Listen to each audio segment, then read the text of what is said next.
Ladies and gentlemen, now it's too late with Alan Mosley. Guys, welcome back for another episode of It's Too Late. I am your host, Alan Mosley, joined as always by the number one producer in late night, is Sherry Voluntary. Sherry, how are you doing? I'm great, darlings. How are you? What'd you do last week? I went rafting, tubing with my daughter on the Little Pigeon River, and I had an old high school friend and his wife come up and stay, and I just had a great time. Yeah, great time. Well, the correct answer was we didn't do a show last week, and so you were stricken with grief. Right? That's why I had all that free time. I'm just so happy to know that with us going on a 1 week hiatus, you moved on. I mean, I do want to say really quickly, though, before we get the rest of the monologue kicked off, that we did have a very short notice move, and we moved to a new location, got the whole studio reset up, and I want to thank everybody that played any role, big or small, in helping us make that move happen. Not just make the move happen kind of quick. And so, thank you. And I tell you what, by the way, if you wanna make the Altists mad on the internet, you just take 1 week off from your show. You take 1 week off from your show, and then your inbox just gets flooded with, "Hey, you didn't do a show last week. Are you gonna do extra memes this week? Because you didn't do a meme last week because there was no meme of the week. You didn't do a show, so are you gonna do more memes this week to make up for last week?" just waiting on the memes. So first of all, yes. So I feel like that makes us square then, right? Like there was all of your work and contributions to help the move, and in exchange you'll get I think 2 extra memes. Wow, I can't believe you're capitulating to the mob like this. So unlike you. I thought you were saying wow, like, oh wow, 2 memes, boy. let them eat cake. Alan's doing something people want. Jeez.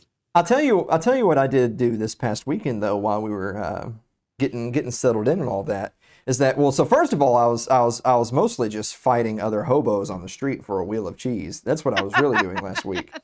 But once we got moved into the new place, I watched the UFC fights this last weekend, and everybody was talking about the main event between Dustin Poirier and Conor McGregor, and McGregor suffered this gruesome leg break, and it's terrible to look at, and blah, blah, blah, blah. But there was actually another gruesome injury that was right there live on TV for everybody to see that not everyone was talking about. So take a look at this right here. This was the fighter Jessica Eye. Eye is a good name for her because she's growing a third one. And her forehead split that wide open, and it kind of looks like there's like a little lip, like a little tongue. Yeah. Ugh. As soon as I saw that image, I immediately thought myself, just typical woman. Like, leave it up to women that you slap them around a little bit to try to help them understand their place. And what do? They grow an extra mouth. Hashtag misogyny. It's just... Speaking of misogyny, like I have a confession to make on that token. I really don't like the women's fights. No. I don't, and it's not just because they're not as skilled and high level as the men's fights, which they're totally not. Sorry. But I really just don't enjoy watching that. I don't enjoy watching the women's fights. Right. And the thing is that like culture just moves so fast, I guess. Like this is Alan's boomer segment this week. It's that not even just a few years ago, if you had gone out in the world, if you'd gone on Reddit or whatever, and you had said, I don't really like to watch the women's fights. I'm not saying that they shouldn't have women's divisions, or that if women want to fight, they shouldn't be allowed to. I'm not saying any of that. Yeah. I'm just saying I don't personally like to watch the women's fights. Yep. Not even a few years ago, that had been like, okay, whatever. I get it. That's cool. But not today. Lesbians aren't for everybody. Lesbians aren't for everybody.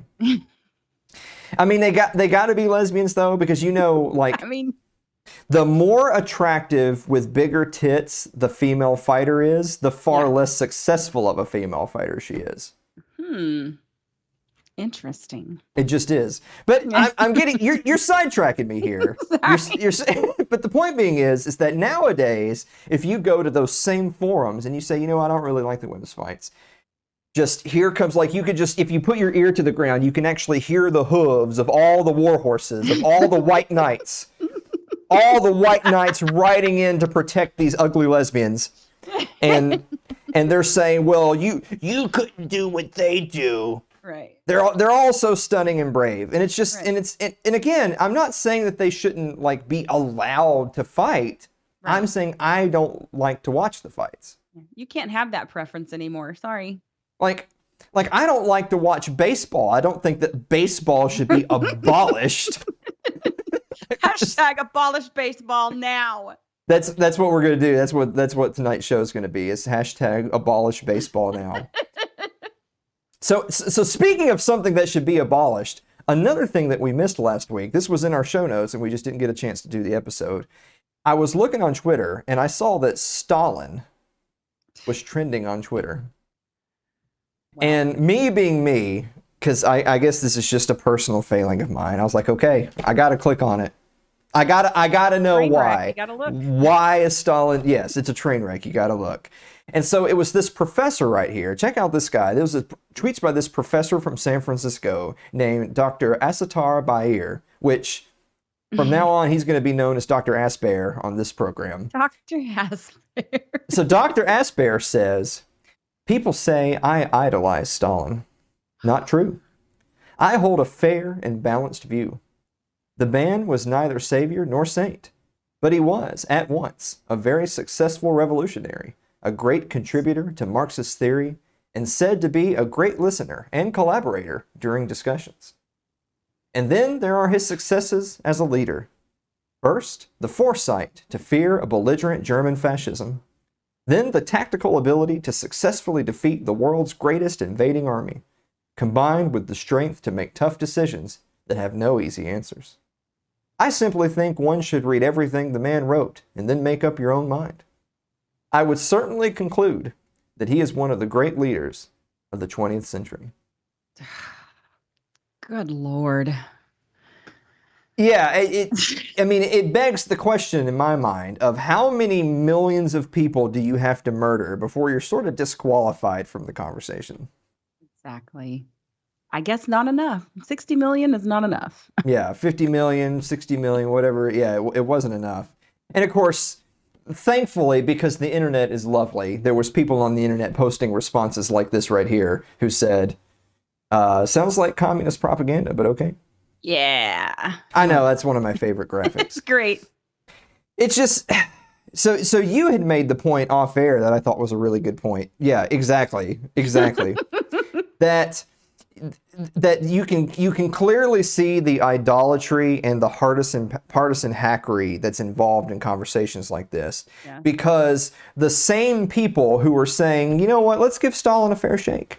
Mm-hmm. Those same people, if you said, well, let's have a look at Thomas Jefferson.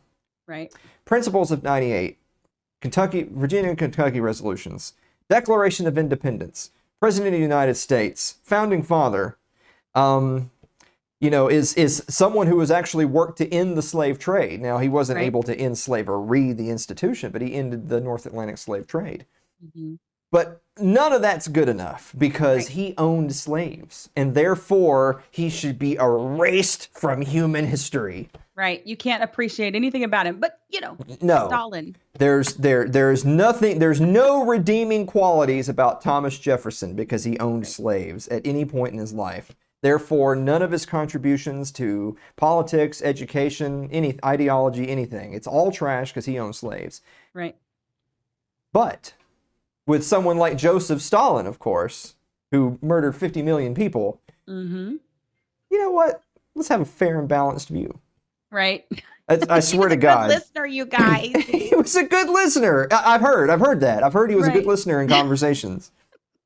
But, like me being a history guy, I just can't help but take exception with every single inch of those tweets because I'm thinking, like, I'm not saying that the Blitzkrieg wasn't a terrible invading army, but, people in Eastern Europe and Asia also remember there was these people called the Huns and the Mongols. Yep. And for their time, for the technology available for the population centers as they existed, those were some pretty terrible invading armies to have. Yeah. But that being neither here nor there, last thing I want to touch on before we take our first commercial break. I saw, because I didn't have access to the internet for a little while, and then I checked my messages and I see all these memes and all these people talking about these warnings that people were getting on Facebook about extremism. Take a look at this right here. So this is what the warnings look like. They say, are you concerned that someone you know is becoming an extremist? We care about preventing extremism on Facebook. Others in your situation have received confidential support. How you can help. Or you may have been exposed to harmful extremist content recently. Violent groups trying to manipulate your anger and disappointment. Which, by the way, that's a really loaded statement. Right. Your anger and disappointment, you can take action now. It's like, so guys, I did this. I combed through, I got on my laptop, I was looking at my phone, I was going through. I didn't get any of those notifications. Yeah, me neither. I didn't even know that they were, I thought it was a joke at first. I didn't think they were real. I thought it was just like people were making memes until I saw so many people posting these screenshots. And it immediately made me think of the Obi-Wan Kenobi from A New Hope. Of course I know the extremist. He's me. Right. That's right. So I apologize, everyone, for exposing myself to you. Oh. But, I mean, them hobos is that what you're doing for money these days? I mean, I tell you what, some of those guys, they're biters. They're biters. Guys, we have a great show for you. We're going to be back with the meme of the week and the viewer mail right after this break. Don't go away.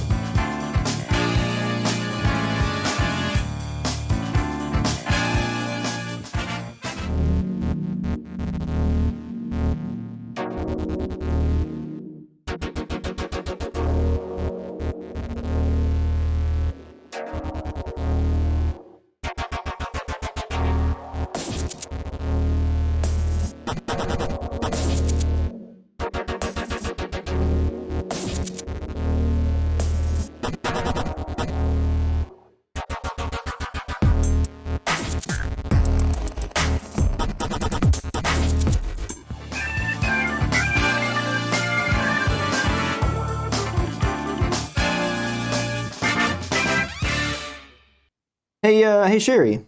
Yes. What time is it? Meme of the week. My daughter tells me you make memes. Yes, sir. And I just got my extremist badge. Hey, don't pull out tonight. Look at the look on his face. No, pull it back. You can't pull it back up now. You killed it. But the look on his face. Oh my God. So yes, for the people who sent in the questions, are you gonna do extra memes because we missed last week? Okay, I got you two. Starting with number one. Stalin says, "Is it something necessary? No. Food. Aw. Look at the eyes of the black guy on the Guess Who. He's like, something wrong over there.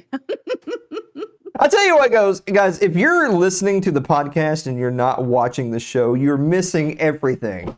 You're missing everything if you don't watch the show. Totally. And finally, I promised you two extras. We're going to do two extras. Speaking of the UFC, there's this. So how long has your husband been a cop? Oh, shit. Look at those black eyes. I feel bad. So we just dumped all of our meme repository. That's it. We're out. We're out of memes for the time being. It. Done. But let's answer some viewer mail. All right. No.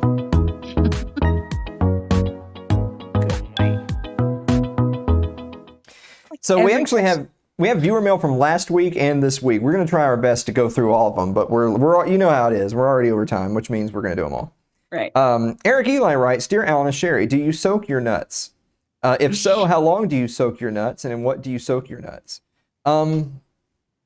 Well, see, that's the thing is that, I do soak my nuts, but the real question is that when it's time to dry them off, do you actually get in there and pat them down, or do you do what God intended and you let your nuts dry in the sun? Mm-hmm. So there you are. I don't know if that really answered your question so much as acknowledged that it was a question. Exactly. Andrew Avery writes, Dear Alan and Sherry, do entomologists bug you? Are you cicada crap they spew? Are you cicada? He's wrote cicada, but it's supposed to be cicada crap they spew. Sick of the How does crap. your aunt feel about them? So I swear to God, do we not do this every single week where Yeah. I tell that you can't do a pun that requires visual aids to do the Right. pun? Yes. Because we ain't got time for that. Yeah.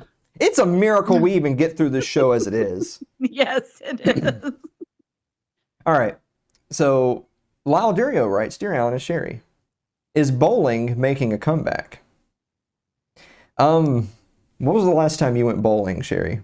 I actually went bowling on 2 dates recently, so So it is making a comeback. well, we're old and don't know what else to do. That's all. So I tell you what, this is something you might not know about me. When I was a wee lad, I was a two-time champion bowler Ooh, where at? in Middle Tennessee, right here. I won back-to-back league titles. Wow. And then you know what I did on the heels of my back-to-back championship victories? No. I quit bowling and never did it again. Right. Well, you end on a high note. Because that's Right. yeah, when I was like 14, I thought, look, this is only going to go downhill from here, guys. Done. Never Right. bowled again. You're not going to be a pro bowler, so might as well. Well, so says you. You know what? Just because you said that, I'm gonna You be do a it. pro bowler. You do it. Tell me what to do. Jonathan Carranza writes, Dear Alan and Sherry, do you watch Doctor Who? And if you do, who is your favorite Doctor? So I don't watch Doctor Who because I feel like it's one of those things where at this point, there's two problems. The first problem is that at this point, I'm not getting into it. Like, I'm not going to go Yeah. back and watch season 1 of Doctor Who and work my way up. That's There's a number lot one. of content. And number two, I've heard from other people who are into that sort of thing that the same thing that's happened to everything in pop culture has happened to Doctor Who, where they've just fucking ruined it, Yeah. man. It's become like they've retconned a bunch of the former stuff in the show, and now it's all women now. Yeah. My favorite Doctor Who is the one from the 70s. I forget his name with the long scarf. That was my favorite. Capaldi, Huh? Peter Capaldi. That sounds right. I used to It's sneak up and watch Doctor Who on PBS on the weekends. it's amazing how I've literally never seen the show, but I know that. And you're trying to tell us about the show and you didn't know that. I thought his name was Tom something, but Tom Bombadil, that's right. That's who it is. Um, Marilyn Wilimowski writes, I swear, so like the two nerds who watch the show are like, yeah, I get that. Everyone Right. else is like, what the hell's happening right now? Marilyn Wilimowski writes, Dear Alan and Sherry, what do you put on your corn on the cob? I actually don't really eat corn on the cob. Yeah, I don't anymore, but when I do, when I have, it's always butter, salt, and pepper. Sometimes I'll do seasoned salt, but I like it just, the old-fashioned way. Like if you live somewhere where you have to eat corn on the cob because like your stores are not haven't reached the future age where they have corn in a can on the shelf yet. Y'all haven't upgraded to that point yet. Then I understand that how you eat your corn on the cob is important. Right. I do not. Alrighty. Probably, I don't know. If I was going to eat corn on the cob and I was going to put something on it, I mean, you obviously have to slather it in butter, right? Correct. I mean, how else are you going to fit that whole thing in there? Mm. Celeste Annis writes, Dear Alan and Sherry, are you going to wear shorts and a Hawaiian shirt to Tom Woods' 2000th episode? So what Celeste is making mention of is Tom Woods went on some random diatribe online the other day where he was saying, like, I know this is going to anger some of my supporters, but men don't wear shorts. They wear pants unless they're swimming or whatever. Good Lord. And I was like, because that's what we need is an Armenian midget telling us what men do and don't do. Yes, exactly right. Spicy. Now, okay. I don't even have any Hawaiian shirts, so I'm not like willing to die on the hill of the Hawaiian shirts. But from people that I know who wear Hawaiian shirts, they do it because they're comfortable.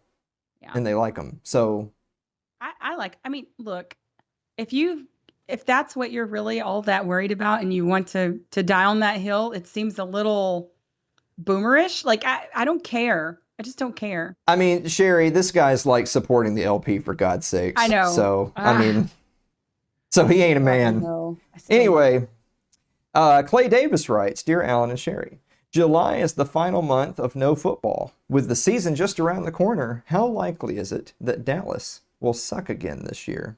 Now, I'll tell you what, Clay, I got two answers for you. One, pretty likely.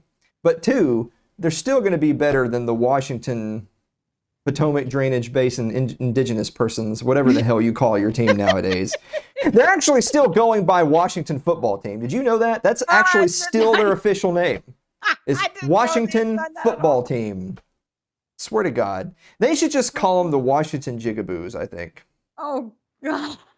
You're gonna get us canceled. No! This is what they should do, because they're in Washington, right, like DC, right? And everyone knows that only the angels congregate there to organize society for us. So New Orleans should give the name Saints to Washington, and it'll be the Washington Saints, and it'll be the New Orleans Coonasses. Right. I like that idea, honestly. Or Yeah. the Washington brown people. So the people who are watching the show right now that are familiar with that term, it just rolled right off of them. The people Right. who are watching the show right now who are not familiar with that term are hitting report, Yep. ban, What you unfollow. call a coon ass? Yeah. You motherfucker. That's anyway. Andrew Avery writes, Dear Alan and Sherry, did Conor McGregor deserve to lose or was it a tough break? Oh, Now, there's there you fun for go. Now that was better. That was better, Andrew. So it was a tough break, but he also deserved to lose because he was getting his bitch ass whooped. Break heard around the world. Shit. Ryan Seifert writes, I'm glad Ryan's back. Me too. I missed Ryan. Well, it's because he was in Facebook gulag, or he wasn't in the gulag. He was on the run from the Facebook feds for like a year. So Yeah. Ryan, I'm glad you're back. He says, have you heard any poltergeists in your new house yet? I have not heard any poltergeists in my new house yet, but I have heard angry cats fighting, which was actually quite similar to the hobos. Now that I think about it. I'd rather hear a poltergeist, honestly. To be honest, yeah, I'd rather the poltergeist. Rachel Watson Kennerly writes, Dear Alan and Sherry. She actually wrote Dear Alan in question marks. She doubted that you would be here, Sherry. Rachel, I thought we were friends. She did. Oh, When you moved, did you you. slip out quietly in the night like the U.S. forces from the Bagram Air Base? And what did you leave behind? Oh. Okay, Okay, we're friends again. no, you slip in quietly. You don't slip out quietly. Only if they're drugged. Lyle Durio writes, well, Cosby's out. Did you see that? He slipped We could. out. The only reason I just want you to know this, like this is like I'm giving so you guys at home just give me a second. I'm giving Sherry some producer's notes live on air. Sherry, the only reason we're not doing Cosby this week is because we're going to do that on a show that people don't know is coming back very soon. Okay? Okay. Okay. Marilyn Wilamowski writes, does my question about corn count for this week? Jeez. She's obsessed with some corn. She has a corn emoji. Everything okay at home there, Mary? Yeah. Is everything okay? I'll talk to Dave. We'll see what's going That's on. right. Laldurio writes, Dear Alan Sherry, did either of you riot in the streets now that Italy is the sports ball champion? You know what? Me and Mike Maharry did a sports ball, and we didn't talk about soccer at all. No, what a shame. What a damn shame. We're so far over time right now. Jesus Christ. So we better just go ahead and finish the segment. Yeah. Jeannie Carroll writes, Dear Alan, why, just why? Everything from incompetent nincompoops running the country to corrupt law enforcement to continual late deliveries from FedEx. Boy, you want to talk about everything being okay at home. You all right, Jeannie? I'll tell you what. Messed her package up, I'm sure. You know what? We should have done 3 memes. That would have fixed everything for Jeannie. Yeah. Instead of 2. Yeah. Sorry. Incompetence. Yeah. And Celeste Annis to end this week. Dear Oh, Alan Sherry, do you have bonus memes of the week to account for the hiatus? That's exactly what I was talking about. yeah. It was Celeste. All that hate mail I got was Celeste. Well, now Jeannie has her answer. These libertarians, I swear to God. Jeez. So anyway, on that note, by the way, happy birthday, Celeste. On that Yeah. note, we're going to be back with our guest this week, Mike Meharry of the 10th Amendment Center, right after this break. Don't go away.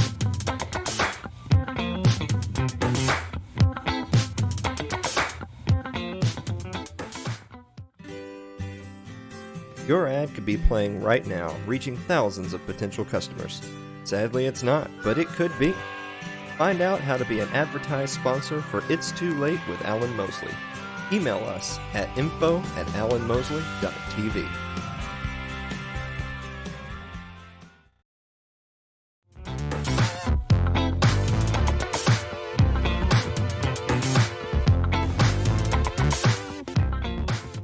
Guys, welcome back to the show. Our guest this evening is the National Communications Director of the 10th Amendment Center, as well as the host of the GodArchy podcast, which you can find at godarchy.org right there.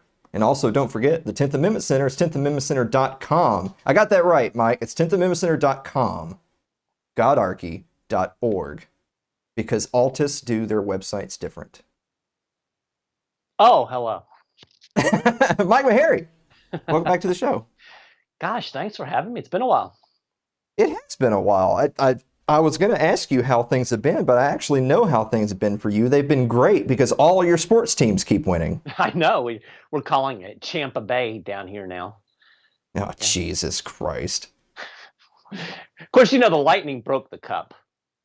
I did see that. I should have got a picture prepared. It's not like it's broken in half though, right? It's more that the cup now fits a football. Yeah, it's kind of like the Stanley Crescent.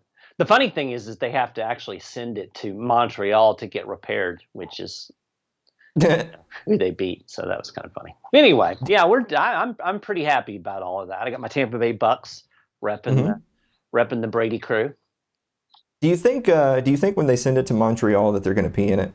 I think that's highly likely. highly likely. Yeah. You had to hunker down for some tough weather here recently down there in Florida, didn't you? Well, yeah, we're trying to rebuild. We were on the backside of the storm, so it crossed over a good bit of land before it got over here. So it really was mostly a lot of rain. There were a couple of tornadoes that were spawned off of it.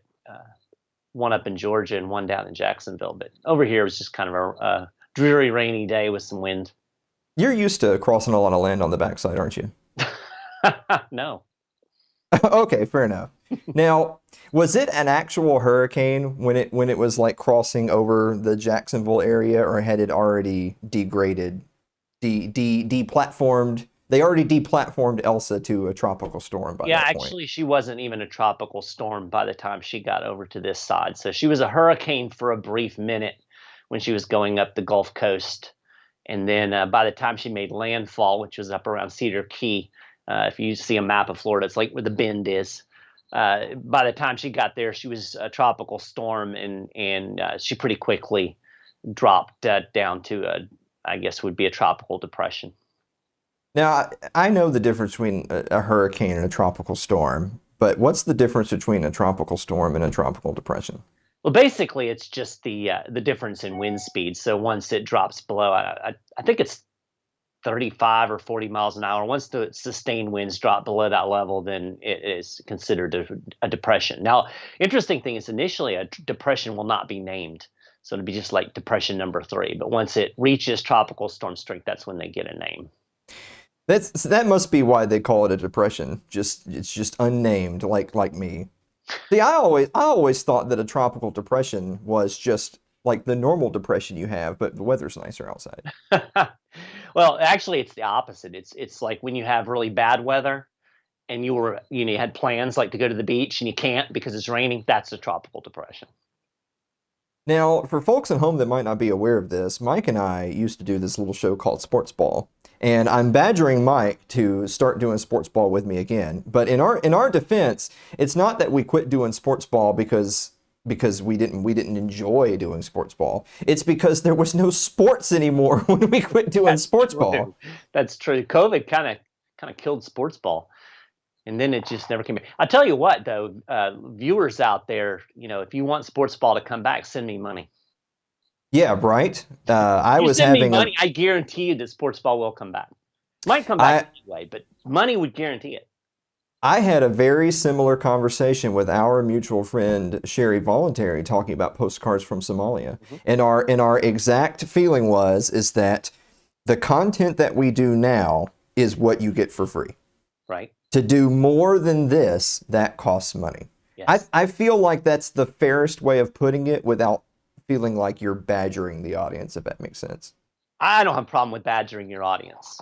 Okay, well, speaking of badgering the audience, Mike, I want you to take a look at this. So this was a thumbnail from a Path to Liberty episode that was done by Michael Bolton, the Yes. Overlord in Chief of TAC. Hmm. Fake Second Amendment sanctuaries. By the way, I don't know who the hell that face is I right don't there. either, but it's funny. The head clearly doesn't fit on the body. I don't know who made that. I thought you were the guy who made all these things No, no, for no. TAC. I don't do graphics. No. Okay. But I want to talk a little bit about this concept, not necessarily just Second Amendment, but this concept of sanctuary cities, sanctuary states. That's been in the news. I guess that's really kind of been in the news the past few years. I feel like it started with like immigration Right. sanctuary cities and states. But let's go back and kind of start from the beginning and work our way forward. So for people who have heard that phrase of a sanctuary city, county, state, whatever, what exactly does that mean? Like, what is a sanctuary municipality? Yeah, so it actually did start with immigration. So the word that term evolved because those cities were uh, at least kind of purported to be a sanctuary for uh, undocumented immigrants, so that they would be safe there from, or safer at least, from immigration officials at the federal level. So the term has kind of evolved. Sanctuary city as kind of a local or a state jurisdiction that is doing something to prevent the federal government from enforcing its will. So with the immigration, it's not cooperating with federal immigration authorities, doing certain things or not doing certain things to make it more difficult for ICE to round up folks that are here illegally. I hate the term putting the term illegal on a human being, but Now, that's what the right wingers like to call it. So now, I know that that's sort of evolved too. So now that terminology has sort of been co-opted to, well, if we're talking about gun rights, then you right, can have a Second Amendment sanctuary, or you can have right, a First Amendment sanctuary, you can have a Fourth Amendment sanctuary. And I don't have any problem with any of that necessarily. I think one of the things I'd like you to speak a minute on before we get into the haves and the have-nots of sanctuaries and how to do them is, you talk about how that term evolved and it was about immigration, hmm, but it seems like the whole concept of having a local city, state government being a sanctuary against the feds because they consider something the federal government is doing to be an overreach, like that's right in the wheelhouse, I would think, of the limited government, conservative, constitutionalist 10th Amendment type person. Am I wrong? well, it is as long as it's an issue that they don't want the federal government to do. So, and it's funny because, and that goes both ways. So you'll see. I'll give you an example. Arizona passed a state bill this past year that will ban enforcement of a good bit of federal gun control within the state. Basically, the way they wrote their bill is pretty cool. They're not going to enforce any gun laws that aren't in state law. So if it's a federal law that's not duplicated somehow in Arizona law, they're not going to enforce it. They're only going to enforce state law. There's a mayor. I think she's in Tempe, Arizona, maybe. Hmm. And she's very upset about this because she's a left winger, and she's like, "Oh, actually, we're going to sue, and we're not going to do this, and this is horrible." She happened to be a very staunch supporter of making her city an immigration sanctuary city. So it's the same exact action, but in her mind, it's unconstitutional if it's applied to guns, but perfectly legitimate if it's applied to immigration. And you'll see right wingers and conservatives do the same thing in reverse. They'll be all for Arizona having a gun sanctuary, but God forbid, some city in California refuses to cooperate with ICE. So, as with most things, you end up with this dumb political policy divide instead of being, kind of more principled on the action itself. Well, I know we could burn up way more time than we have to talk about the partisan hackery involved. Right. But so before we talk about some of the states who are doing it wrong, let's talk about maybe if you can give us an example or two of cities or states that did it right, that did it in their legislature, and they had some kind of balls, if you will, and they actually put teeth into their bills to have a legitimate nullification, if you will, of federal overreach. So who did it right? Well, Illinois just passed a bill, and I think they're doing it right. They're actually so an interesting thing in federal law, not to get too deep in the weeds, but the federal government prohibits, or it's against federal law to withhold immigration information from the federal government. So, like, if I know that you're an illegal immigrant, using air quotes, if I know that and the federal government comes and asks, it's against federal law for me not to tell you. So what they're doing in Illinois is they're just making it illegal for any state or local agency to ask people about their immigration status. So they can't give the federal government information that they don't know. So it's kind of a clever way of actually getting around this little bit in U.S. code. There was another state recently, and it's slipping my mind which state that it was, but they actually specifically are prohibiting. I think it's Illinois. They're prohibiting state and or prohibiting ICE from entering into contracts with state or local governments to use their jails or prisons to house people that are being detained simply on immigration violations. So those contracts can't exist anymore. So they're actually taking practical steps that ban enforcement of a certain federal thing. For Arizona, as I mentioned, they're not going to enforce federal gun control unless it's a state law. So if it's federal law, if they come along and pass an assault rifle ban, there's no assault rifle ban in state law, they're not going to enforce it. So it's actually doing something is what makes it a real sanctuary, a specifically defined thing. We are not doing X. Now, going back to our graphic from earlier, from the recent Path to Liberty episode, talking about fake Second Amendment sanctuaries, the 6 worst states. Now, we don't have to go through every single one of them, but what's an example of a state that, at least for the Second Amendment, is doing it wrong, and why is it wrong? Oh my gosh, Tennessee is a prime example. Oh, fantastic. Yes, you're welcome. Oh, they passed the stupidest bill. So basically, what their sanctuary says is we're not going to enforce any federal gun control if a court says it's unconstitutional. Well, that's exactly the way it works anyway. So basically, they're going to go ask a federal court for permission not to enforce federal gun control. It's just really dumb, and it's posturing, and it's absurd. That seems so weird to me, because basically, if you didn't have that sanctuary bill, right, and there was some federal gun control, which, I mean, all gun control is unconstitutional, but if there was some federal overreach in gun control, if you and I got together and we sued the federal government and we won in court and the court said it was unconstitutional, then we don't need to go back to Tennessee and debate. It's over at that point, right? Exactly. It's just really, again, I'm almost certain that this is just a way for certain politicians to grandstand. I know you're shocked that politicians might want to grandstand, but yeah, it's just a way to say, "Hey, we passed a sanctuary bill here in Tennessee." Well, you did no such thing, because it does absolutely nothing. West Virginia is another example that did that. They created this. So we have this anti-commandeering doctrine. It's a long-standing Supreme Court precedent that holds that a federal government cannot require a state or a local entity to enforce a federal law or implement a federal program. It's a It's a very important tool that we can use to push back against federal power. So West Virginia passed a bill, and they called it an anti-commandeering bill, but they redefined anti-commandeering. They defined it so that if the federal government actually makes the state and local government enforce federal gun control, then they're not going to do it. What? That's not how it works. These police departments enter these agreements voluntarily. It's not like the feds come along and literally commandeer their people, like put a rope around their waist and pull them, make them do their thing. So, Well, it's this posturing is why we call it fake sanctuaries, because they're not actually going to do anything. They're either asking for permission or they're creating a definition in such a way that it will never actually happen in practice.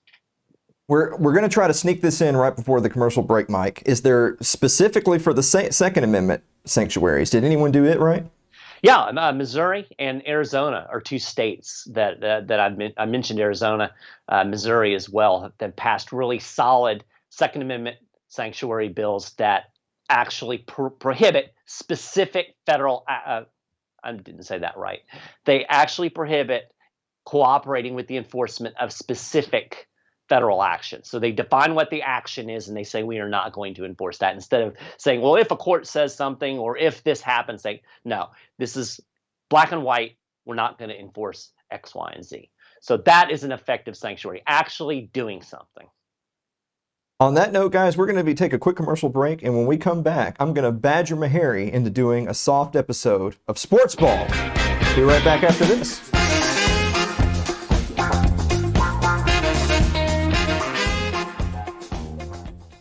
If you're enjoying tonight's show, consider supporting the program by becoming a member of our Patreon. That's over at patreon.com/Alan Mosley.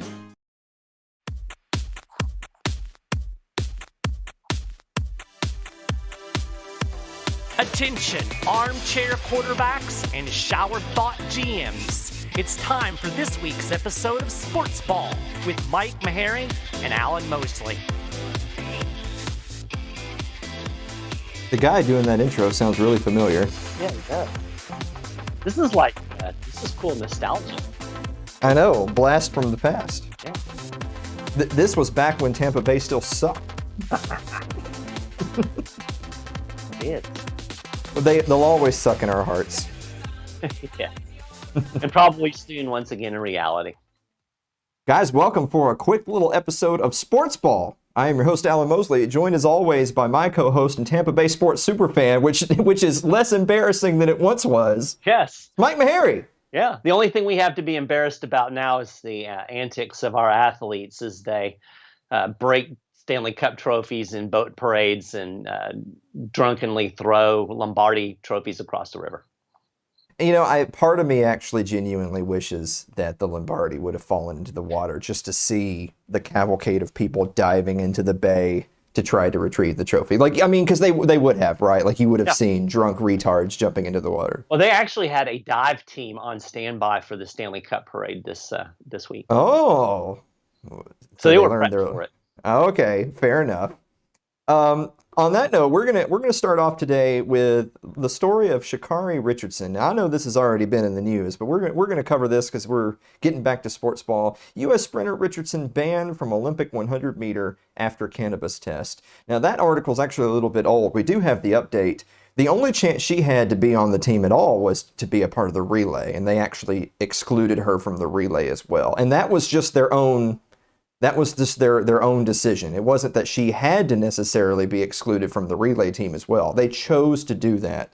The devil's lettuce strikes again, Mike Meharry, and poor Sha'Carri Richardson has turned to the dark side. On a scale of 1 to 10, how absolutely ridiculous is this story? Oh, this is an 11. First off,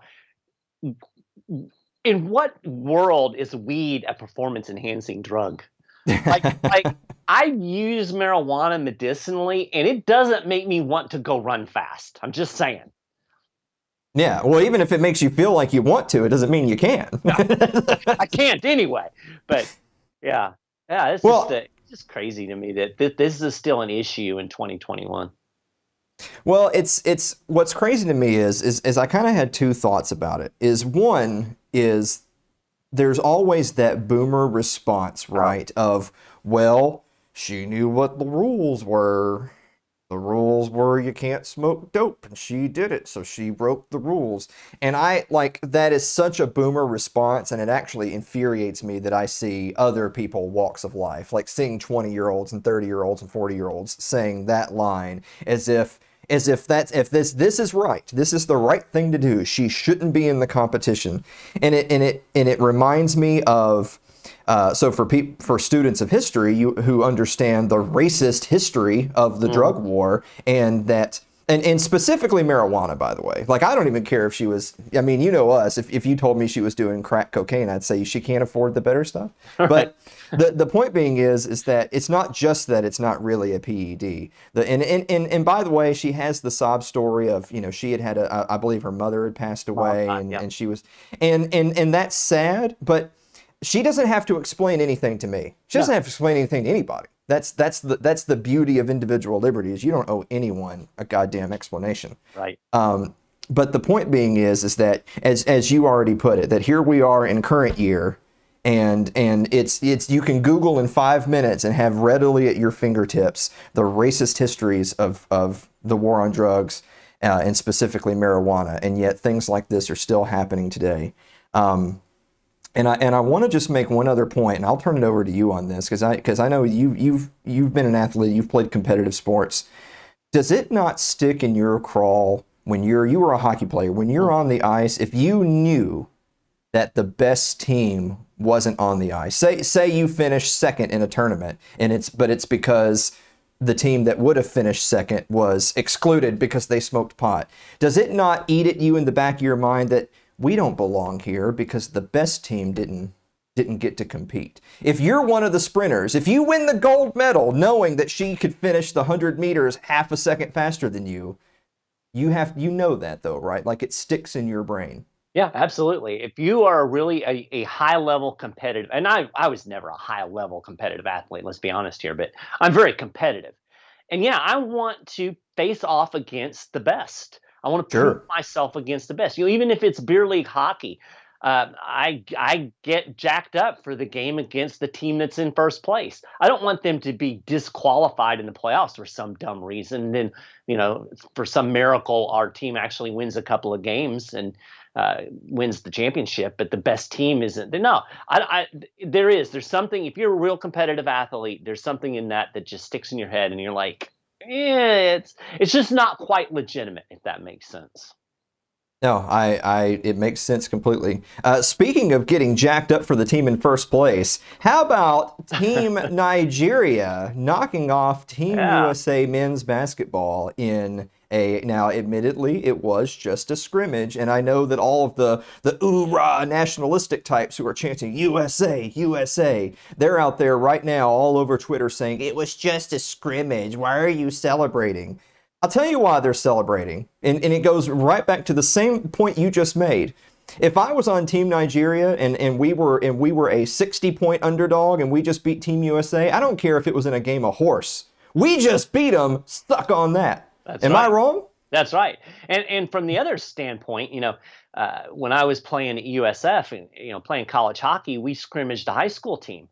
We weren't going to let that high school team beat us. We would have been embarrassed and outraged if a high school team had beat us. That's just not supposed to happen. So, yeah, that's a big yikes. Now, speaking of Team USA, so now that by the way, they're not just reeling from this scrimmage loss to Nigeria. They immediately lost another scrimmage to Team Australia. No, but it's now, just a scrimmage. Now, admittedly, Australia is a team that's actually considered to be a competitive team to medal, if not even the gold in the Tokyo Olympics. So that's not as bad of a loss, if you will, as the loss to Nigeria. But the point still stands that this is the dream team, right? This is the team loaded with professional players. And I know a lot of teams have a lot of NBA players nowadays, but they're loaded with professional players, and they've lost back-to-back scrimmages. So I've got a two-part question for you. Part one is, and this will kind of be like our week's pick'em. Part one is, do you think Team USA is going to have a good showing in the Olympics, or is this the harbinger that the team's not really there. And then I'll go ahead and preview you part 2. Does anyone care about the Olympics at all this year? Well, I answered the first questions. I'll answer the last question first. I don't know that there's that much excitement. I mean, they're trying to pump it up, but they've already announced that they're not going to have fans, and Yes. I don't like watching these sporting events without fans. Yep. It's like watching in a dungeon. So I don't know I don't know that there's the interest there. As far as Team USA goes, my gut is that this is probably the team that you're going to get, and I would not be surprised by a poor performance when you get into the actual tournament. That just doesn't bode well to me. I could be wrong, obviously, but yeah, I think this might be what you get. I tend to agree, Mike, and I'll tell you, you see all these excuses flying around of, Team USA got throttled in the most recent Worlds leading up to this Summer Olympics. Right. And you get all the excuses of, well, these are guys that haven't regularly played together. A lot of the other national teams spend months, if not years, practicing for the games, yada, yada, yada. However, it's always been that way, right? Right. Like when in 92, 96, 2000, whatever, those teams, that it was exactly the same way for them. Right. As it is right now, in terms of of course the NBA season's technically still being played right now, but teams that are eliminated, their seasons just ended. Some of them, maybe they don't have the freshest of legs. Maybe some of them are coming off of injury. You have some of your high profile players deciding, well, maybe I've played for Team USA before. I don't feel like doing it again. I mean, it's definitely a risk physically to their well-being, as well as basically dedicating what would be their off season to more basketball. I understand all that, but that's always been that way. And right. I'm really off put by all the excuses. Yep. I hate excuses. Excuses suck. Be better. Be better. So speaking of being better, it's time for us to get our solemn faces on. It's time for In Memoriam. We'll remember a player, a team, a coach, whoever, whose sporting life was cut tragically short. Mike Maharrey, this week we're remembering McG, Conor McGregor. Conor McGregor, who just fought the trilogy bout, part 3 of his 3 fights with Dustin Poirier. It was a non-title fight, but it was the main event of UFC 264.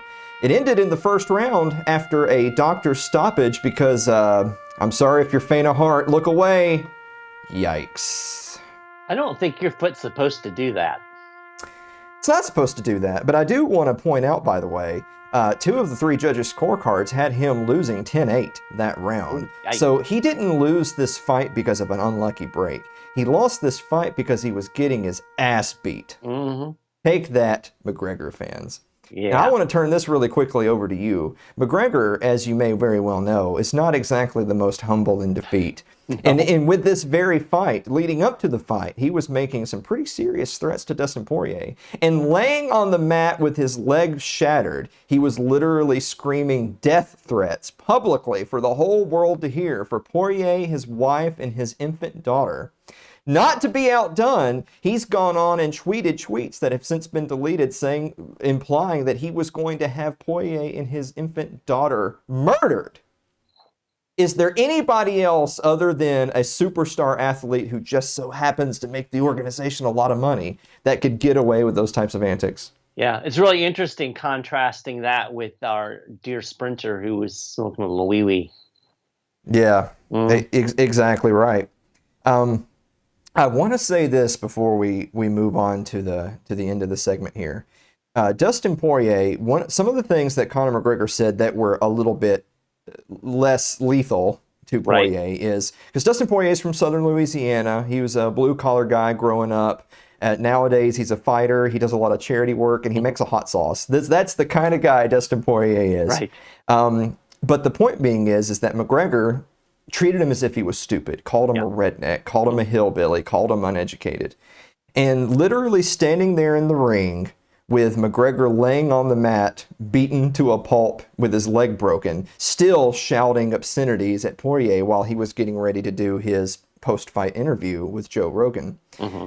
Boy, of course, he said two things to him. One of them was "shut your bitch ass up," which, I mean, Right. who can't appreciate that? Mm-hmm. But the second thing he said to him was amazing. And to preface that, people just have to understand, McGregor said a lot of dirty stuff to him. I'm sure. McGregor told him he was going to be leaving the octagon on a stretcher, which of course was ironic because McGregor left the octagon on a stretcher. And after all of that vileness and hatred was spewed out, Dustin Poirier said this: "Tell me if this is not the type of line that writes your name into legend." He said, "Karma's not a bitch. Karma's a mirror."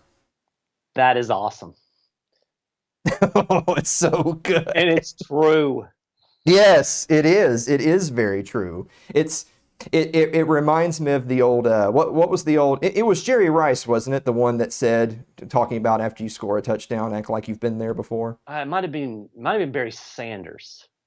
It's just interesting that there's always going to be kind of this dynamic between the diva superstar, which Conor McGregor, as far as having divas in mixed martial arts world is concerned, he absolutely would be one, versus kind of the lunch pail, work ethic type superstar. Right. That they're no less a superstar. If you look at the records, you look at the history books, I don't think anyone would claim that Jerry Rice, I mean, most people have him as the greatest wide receiver of all time. Yep. But he never had the type of antics of, say, Michael Irvin, right? Randy Moss, Terrell Owens, Terrell Owens. Yeah, exactly right. And I'm not trying to, like, this is not some sort of like soft hiding of racism to say, oh, well, I don't like divas, they're lesser than us. I understand that there's different ways of going about it. Sure. But it still just stands to reason that there are some unbelievably successful and talented people out there in the entire sports world who never once succumb to their ego being turned up to an 11 from their money and their fame and their success. Mm-hmm. And I can't imagine you being a father, an uncle, a brother, whatever, and wanting to be that kind of influence for the next generation. Mike, do you have a final thought? Yeah, I've got a final story for you. Just looking at that picture of McGregor's ankle. Very painful, right? Well, I was having a discussion the other day with some folks about toughest athletes. I was talking about hockey players. I'm biased, but I was talking about a number of the injuries that Lightning players played through in the playoffs. One of them was Alex Killorn, who actually had his ankle busted by a slap shot. He had surgery on a Monday on it. It actually broke his fibula in half. He had surgery and had a rod inserted in it on Thursday. He was skating on Saturday on his broken leg. Hockey players are tough, but I got one-upped by a rugby player. There was a rugby player that in the middle of one of these scrums had his scrotum torn open, went to the sidelines, had his scrotum sewn back up, and went back into the game. That is my final thought. No. Why have you done this to me? I still have to do the rest of the show. God, Good luck man. with that. Well, thanks a lot, I guess. Jesus.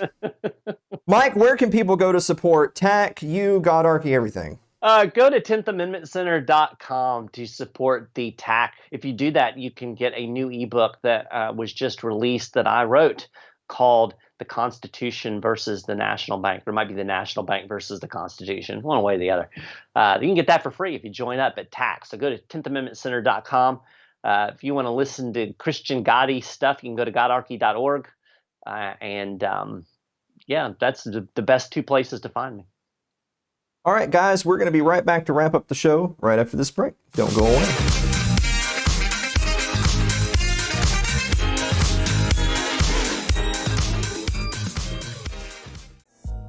Hi guys, it's Alan here, and I want to take a moment to let you know about one of our supporters who started a new business. Laura Moreau sells 50 different health and wellness all-natural products, from weight loss, supplements, energy enhancers, body toning, longer and stronger hair, and so much more. Do you like coffee? Well, they even have coffee that'll help you drop some pounds, and who doesn't want to drop a few pounds? Go check her out at her online store at lauramoreau.itworks.com today. That's lauramoreau.itworks.com.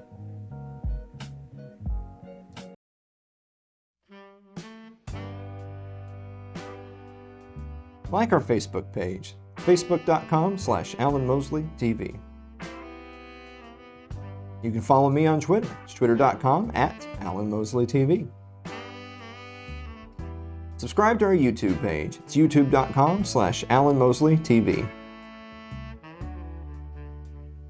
Also, don't forget we're on Odyssey. Don't just complain about your free speech. Go out and support a free speech platform. That is at odyssey.com/AlanMosleyTV, or just search It's Too Late with Alan Mosley.